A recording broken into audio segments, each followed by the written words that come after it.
Welcome back to the Parent Edit podcast. Today I am joined by Natasha, who you might know as Tashi Lou on Instagram, who set up her own incredible motherhood community business on maternity leave. And now she's not on maternity leave. She's working full time on her business, which is a social media agency for influencers and celebrities. Also joined by Natalie from Isabella Oliver, who are kindly our sponsor for today's episode. Isabella Oliver is the maternity sister brand of Balkan, who also do incredible sustainable clothing. Today we're going to be discussing all things style and confidence through your pregnancy and also postpartum. Isabella Oliver's tagline, new bump, same you. Very poignant. I love it. We are so fed this narrative how everything about you is going to change. And it does, but I've felt very passionately that I'm still the same person, just doing very different things. I've got a bit more on my plate. What does that mean to you? I think exactly what you're saying. You know, it's a time when there is a changing identity for you and there's a big change in your body and you've got to kind of wrestle with it, especially if it's your first pregnancy. Am I a different person? I don't feel different, but look at me, I am different and I'm going into a different chapter again. So when we think about the collection and how we design, it's always about being that woman's best friend. You know, you're on her side, that you're going to make her feel good, you've got to be comfortable, you've got to be confident. Natasha, did you find at any point through pregnancy or after you had your baby, there was kind of any wobbles from you where you thought, oh, who am I? What am I doing? What's my direction? Or did you feel quite centered throughout the whole process? I think I had moments of doubt on me as a mum, especially in the beginning where it was really challenging at times and just every day came with such highs and such lows, wondering, am I really cut out for this? Can I handle it? I'd say those were small moments of panic and fear and anxiety, but throughout the journey I've felt quite centered, and I think I've been fortunate in the sense of I have a really big support system who've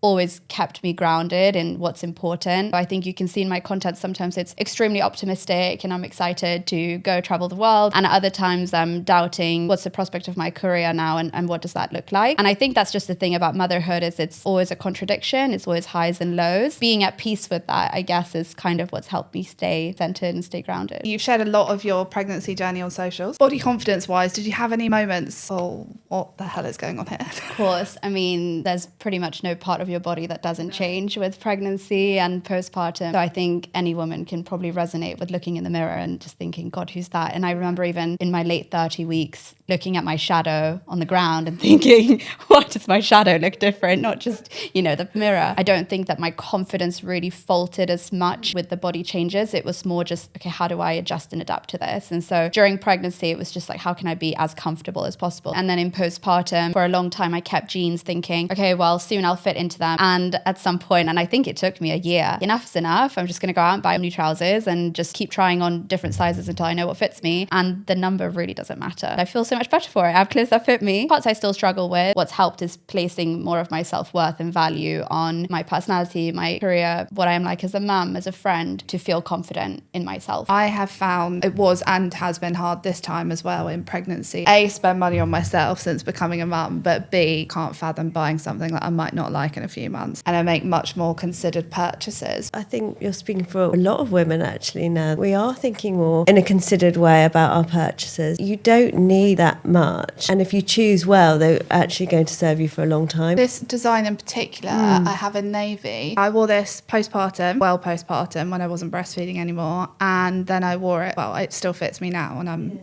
cook. In motherhood, you can't help but put yourself second, but I think the clothes really go hand in hand with kind of taking care of yourself. In Balkan, we have strapline design for good. That also has great meaning for us too. Obviously, good being what we're putting on us is good. Fashion clothing in general is not good. There's nothing perfect about that at all, but the way that we try to do it is the best that we can do it. And we are making clothes of a quality that will stand the test of time, it'll give you that longevity. So you're kind of doing the best that you can. Can you talk us through some of the sustainable element? High scoring B Corp SME in fashion. We're also the only fashion company to be awarded a UN Climate Change Award, which is amazing. All of our cotton is organic. All of our viscose is sustainably farmed through FSC or Ecovero, which we use mostly. Obviously, there are no harsh chemicals. So the materials on that level is really important, and so is the people that we work with. Over 90% of our collection is made in Europe. We really try and do the best that we can. Being a content creator and a mum, do you find yourself leaning towards sustainable brands when brands reach out to you? Because we know what it's like with gifting. I'd consider myself very much a micro influencer, but I was quite shocked at the amount of stuff that you are offered, and then if you say yes, get sent. In the beginning, I said yes, you know, just because I was curious on what this world was like. Just the amount of packaging and plastic and frankly products that I wasn't necessarily going to be using or that were just taking up space in my very tiny home led me to just change my approach. Hardly ever accept gifting unless it's from a brand that I've either tried or myself wanted to buy from. I'm very conscious of who I say yes or no to. In terms of consumption and buying, I think similarly to you, pretty much everything is spent on my child. So when I hear about organic or sustainable clothing, I'm always keen to learn more about it and then promoting what resonates. Apart from button-down dresses, is there any other kind of key design elements that you would say are fundamental to allowing these pieces to go beyond? Fundamentally, you want stretch. You're changing all the time. And we do a lot of things with ruching and gathering and obviously stretching the material. We have a couple of different types of jeans. We have some that are kind of wider and under the bump. And then we've got ones that have the fixed-in band. I think you're only in that time period and that body shape for a short amount of time. You don't really want to be spending a whole wardrobe's worth. For me, I think a great top, a great pair of jeans, a great shirt dress and a shirt, you're probably set. Do you have a favourite piece? Tensile Kelsey dress. I still wear it in black. Yeah, I love it. Very versatile piece, and it's also so soft. Yes. Yes, I love wearing it so much. Did you have any go-to pieces that you wore in pregnancy? There's this moment in pregnancy when you wonder if you will ever feel like you again. Isabella Oliver was born from the belief that pregnancy isn't about hiding or waiting, it's about transforming, designed to celebrate your growing and changing shape. Most maternity wear, oversized, shapeless, forgettable. Pregnancy doesn't just pause your life or your style. Isabella Oliver is for the woman you are and the woman you become. I wish I was this stylish. I feel like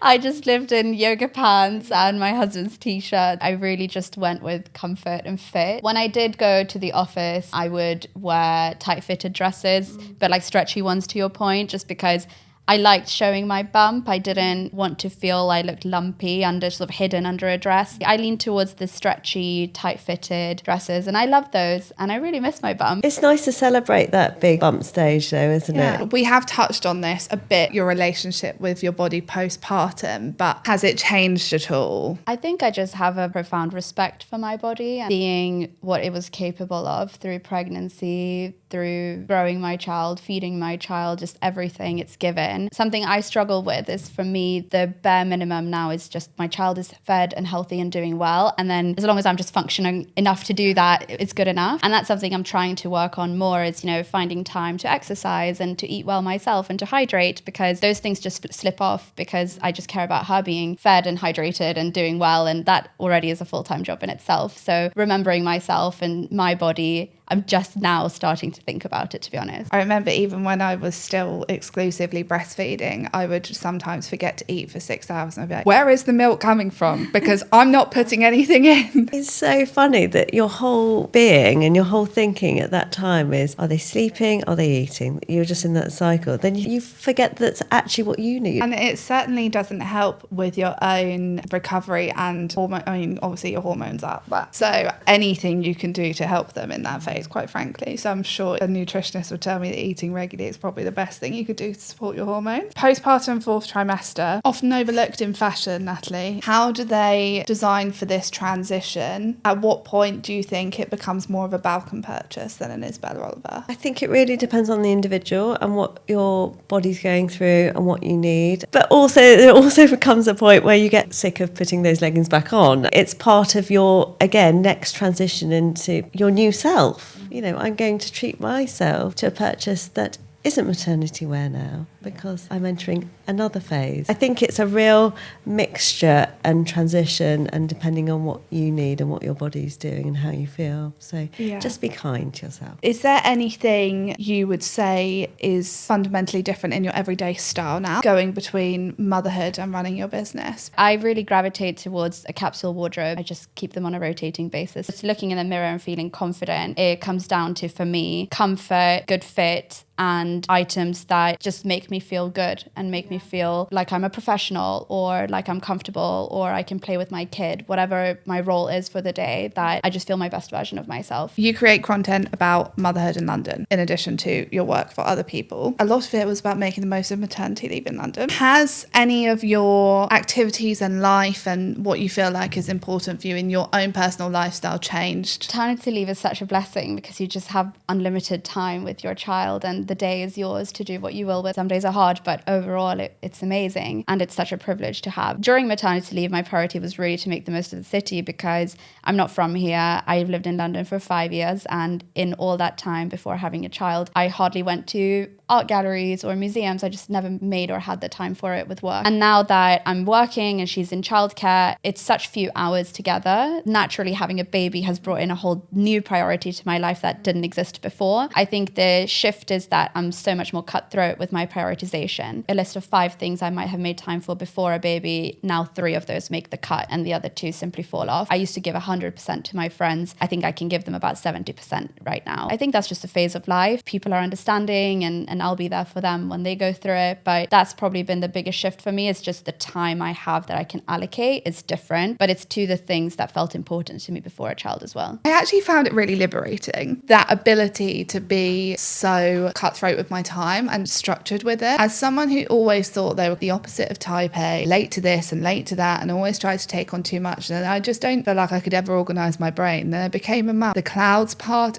after like the kind of the hormones. Now I achieve 10 times more than I ever did, and I've got half the amount of time, if that. I think you also just become so much less afraid of taking risks. The fear of failure doesn't feel anything compared to everything that you have gone through or given your child, and the ability to take risks, the ability to put yourself out there. I just care so much less now than I did before of failure, what other people think, all of those things, which has, to your point, been really liberating. Well, you don't have time to care. Yeah. But also I found from like a personal element, I'm so fulfilled in my personal life. I feel like nothing can top being a mum, and at the end of the day I'll always come home to someone who like loves me unconditionally and endlessly, and it's very fulfilling, and therefore I think allows the other things to just mean so much less in a good way. Any advice you'd give yourself before having a baby? Examine your own confidence of who you are now. Pregnancy or a child won't give you something you didn't have before. I think the foundation of who you are and the confidence that you have will carry you through your pregnancy, and just setting yourself up for that. Building your support system, whether that come from your partner, your family, friends, whoever you have in your life, is really important. Is what's given me all of my confidence, is just the encouragement that I get from those people. Take it as it comes. It's challenging for everyone, and it's really just a job that you have to learn by doing. And as much advice as people give you or as many books as you read, nothing can prepare you, but in the best way, and that you will discover parts of yourself you didn't know you had. That in itself will also give you a whole newfound confidence. Yeah, for sure. You're going to overcome huge battles you didn't think in that time you'd be able to. And it is really quite nice when you get to an end of the day and you're like, wow, I handled that well. What role does community play in feeling confident in this change in your life? Some people is obviously larger than others, the change, but there was obviously a reason why you started the community group. I just found that having people who are going through the same thing as you at the same time is so valuable. I mean, I had friends who had kids many years before, but they couldn't relate to my struggles of latching when I was going through it in that moment. They couldn't relate to my struggles of should I sleep train or should I not when I was going through it. They could advise me from what they had experienced 2 years ago, but even for them that felt so distant when they talked about it. And even now when I have friends who are just starting to go through their journey, I'm like, I can't remember, was that week 5 or 15? Aren't they kind of the same thing? Yeah. And so this micro community of women who are going through exactly the same thing at the same time, grappling with the same emotions, the same ups, the same downs, and being able to talk about it without judgment. They just are also trying to figure it out at the same time. Gave me so much. This community just came out of, started posting on Instagram, women were resonating with what I said, and they were asking for ways to connect with other women who did as well. It started from there. It became a big group chat, and now we do events and have discounts and expert advice, but mostly it's a mum-to-mum sharing space. Natalie, give me 3 wardrobe essentials every pregnant woman should invest in. Depends what you like to wear. wear, but I'm going to say a good tee, a good dress, and a good pair of jeans. In terms of Isabella Oliver, obviously being a very sustainable business, there's not lots of launches all year round. But what's kind of on the horizon or launching that people can look forward to seeing? We launched our wide leg jeans last year, which were the kind of lower rise under the bump, kind of looser fit jeans for us. And we're going to launch them in barrel leg, which I live in a barrel leg now. So I'm excited about that. And then we've just got like a new print on our Kelsey. It's